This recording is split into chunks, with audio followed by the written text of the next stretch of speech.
honest, some of us spend the majority of our life waiting for that magical right time to get in shape, and strangely, that time just never seems to come. Well, Craig Harper is with us this morning to get us off the weight loss merry-go-round once and for all. Good morning, Craig. Ooh, good morning, Craig. Once and for all. Well, hopefully, because a lot of us spend our life getting on and off that weight loss merry-go-round, so perhaps this will be the end of the road for a few people, of which you are. I don't think that you're really in dire need of a body renovation, but maybe a little weeny bit of toning up. What do you want? Well, I'd like to be fit. I'd like to be fit because I know You're that... fit. Well, no, not really. I mean, since the beginning of this year, I started off the year fantastically because we were on holidays, and I was walking and doing yoga and feeling really great, and then got flat out with, you know, doing saving babies and the dog school, and of course then my fitness regime has backed off as well, and now I'm feeling tired. And I reckon there's a whole lot of people who are going to be sitting at home going, "Oh, shut up! Look at, shut up! Look at you!" But not me. Aren't they? Okay, because well, look at you, you're kind of gorgeous, but maybe What do you mean, kinda? In a quirky way, maybe, you know, in that kind. Maybe we could drop a couple of kilos of fat, get a little weeny bit of muscle, and get some definition. Because even though you're certainly not fat, but maybe change your body composition a little bit, get you a little bit fitter. But yeah, isn't it it's interesting? not about... Sorry, it's interesting just hearing Kim, and I'm not saying that they're excuses, but they are the kinds of things that you would hear all the time. I'm way too busy. Yeah. I can't find the time. Absolutely, and that's the practical stuff that we need to wrap ourselves around, you know, and the truth is that we're all time poor in some ways. We've all got kids and we've all got study or work or injuries, and it's a matter of doing something that we can maintain, because everybody gets in shape for a period of time, but we've got to have a forever mentality. If you know, when in my seminars I say, put up your hand if you want to be in shape for 3 weeks. No one puts up their hand. Put up your hand if you want to be in shape for life. Everyone puts up their hand, but the reality is bomb out after very 3 weeks. few of us get in shape for life. So it's about the physiological, but as we've spoken about, it's largely about the emotional and the psychological. And when we get our head there, inevitably we find we get our body there. And it's also about, as you said, it's about having what's the word? A relevant understanding of what you want to achieve. You know, you could sit here and say, "Well, I want to have abs and biceps and everything." Be the first time in my life. What time you've got to work it into your lifestyle, don't you? You know? Yeah, and that's the thing, David. We've got to undertake something which is maintainable. A lot of people don't.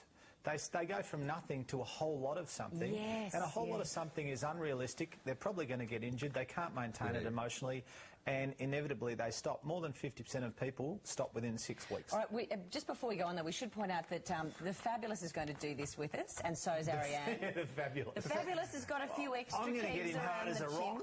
You're going to get the... Oh, he's going to have biceps on his eyelids. He's going to have veins everywhere. Good luck to you with the Fabulous. He'll be squealing all the way, too. And Ariane, of course, who looks fabulous anyway, but Ariane wants to tone up a bit, and a viewer. A lucky home viewer. So somebody's just got to write in 25 words or less and tell us why they should be part of the foursome, and we will drag them along to the gym kicking and screaming and get them in shape as well.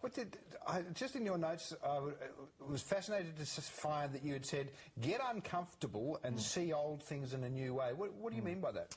Well, like, I'm a little bit hardcore, but I'm realistic and practical, and the thing is, so many of us want to... so many of us make the process of getting in shape harder than it needs to be. And when people go in, before they've even started, they're going, I hate bike, I hate lifting weights, I hate stretching. Like, it's going to be a painful process, and they won't create forever results. And I say to people, creating amazing forever results is not about genetics or physiology, it's about attitude.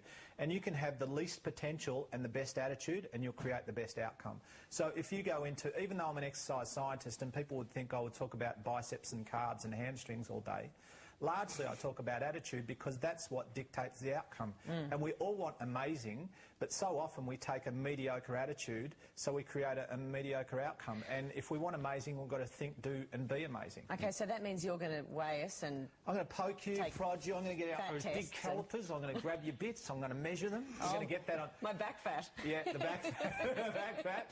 And you're going to look at what viewing that will be. We're going to set a program, we're going to talk about nutrition and lifestyle, we're going to create some rules. It's going to be run over 8 weeks. It's going to be amazing, and we're going to try and get you 4 guys in shape. I'm going to kick you in the bottom a little bit. Why wasn't SC. You told me SC. Big Dave? Because I work out regularly with Dean Casamento, and I didn't want to just... I want to... Christy Malthouse's husband-to-be. Yeah. I have an allegiance to Dean. I enjoy the routine that we do, and he's doing a good job. So and seriously, if I was to continue with him and do it with you, I'd be utterly exhausted.